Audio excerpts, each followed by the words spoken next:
Welcome to Grace Week. Thank you for listening in. Thank you to my incredibly talented friends, Tori and Shauna, for joining me this week and allowing me to share their songs from their new album. You got to find them on all platforms. Years ago, I met a pastor named Pete Wilson in Nashville. He became my internet pastor. He's still my pastor to this day. Not only is he a pastor, author, and podcaster, he is now my close friend. Like all of us, Pete hit times where he needed grace. I have, you have, we all have. That's why this week is so important. This week, I am going to share a conversation that I had with Pete on 5 key areas of grace. Each day, a new topic. Lean in, take notes, reflect. Grace is everything. Jesus and his model of grace this week is everything.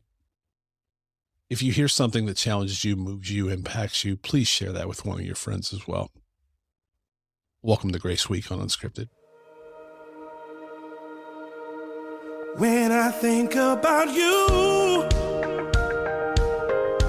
when I think about you, I can't thank you enough for your mercy and love. When I think about you.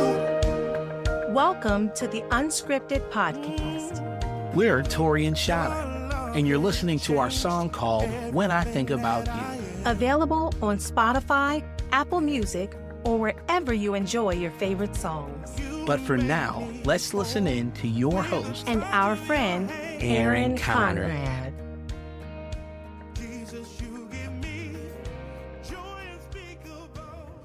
Grace for leaders. Woo! Get ready. Buckle up. Strap in here. We are called to have grace for our leaders, whether that's Donald Trump or our current leader or whoever's next. We are called to have grace for our leaders, I think. And we live in a very toxic world where everything's a tweet away or a keyboard stroke away. Can you talk about grace for our leaders, whether it's local Sure. or at the highest levels? And we can extend that to our bosses, to our pastors, to right across the board. You know, and here's the thing. We live in a culture right now where, and I'll pick on Christians right now, right? Because, and I think I can do that because in Christianity, what we lead with is this idea of the cross, this idea of grace. But what we like is convenient grace, right? We want to offer grace when it serves our agenda. We want to offer grace when, you know, it backs up how we want to vote.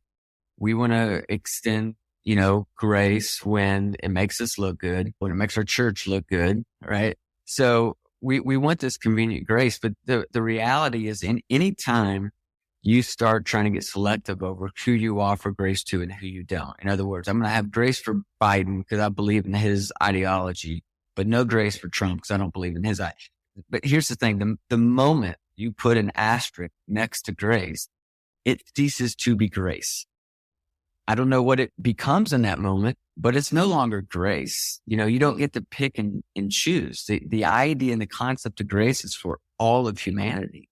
And so I just think we really have to challenge ourselves in the church because I see moments of beautiful grace being offered by the church, but then I can see the same group of people weeks later really blow it. And I do that, right? I can have a moment of beautiful grace that I offer, and then I turn around and hold somebody else to this crazy high standard because it just doesn't serve my agenda in that moment to offer that person grace. I don't want to give them grace. Yeah. And so we live in a culture right now where our leaders, whether it's in the corporate world, in the church world, in the political world, we don't see them as humans anymore. We just don't. And I don't know if it's because we hold them in such high esteem and we just refuse to think that they're human beings who can also make massive mistakes.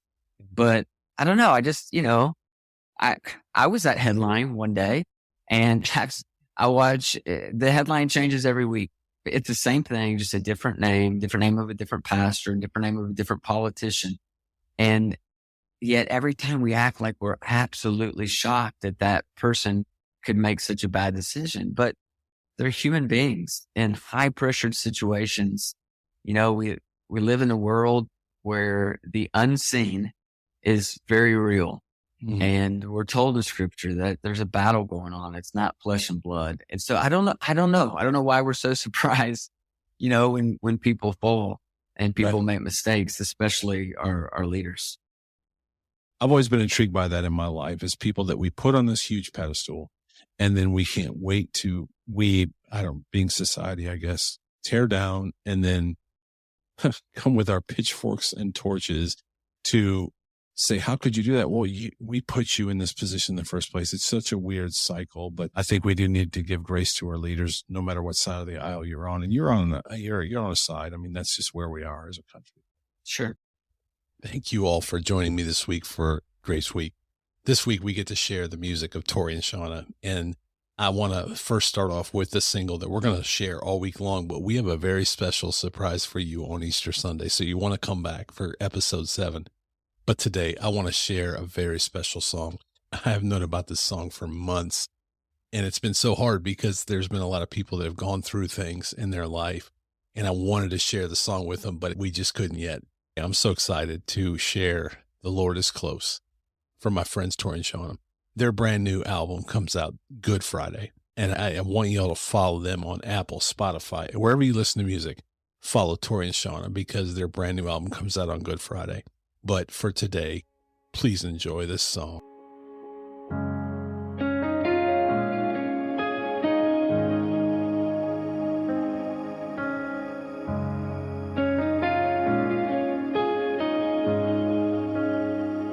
We've all been hurt, felt pain inside.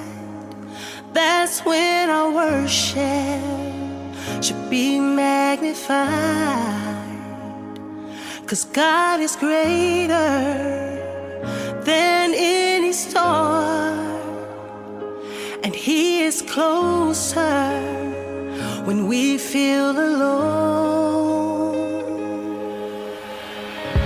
The Lord is close to the brokenhearted. He is here. Jesus is here for the lost and for the hurting. He is here. Jesus is here.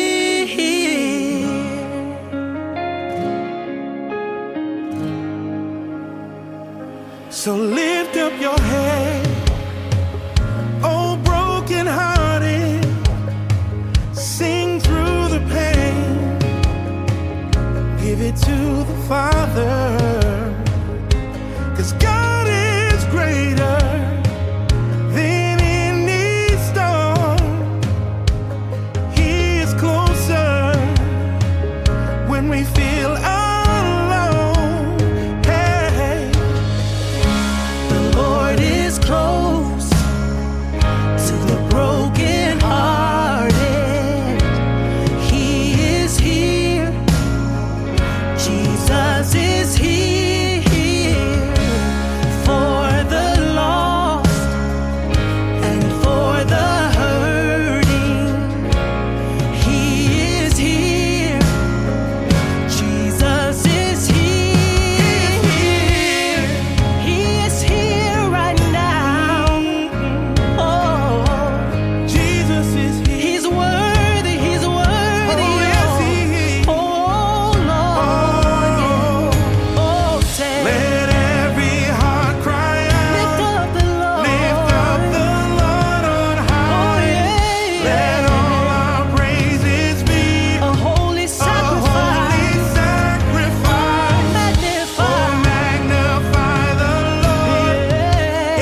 Jesus is here.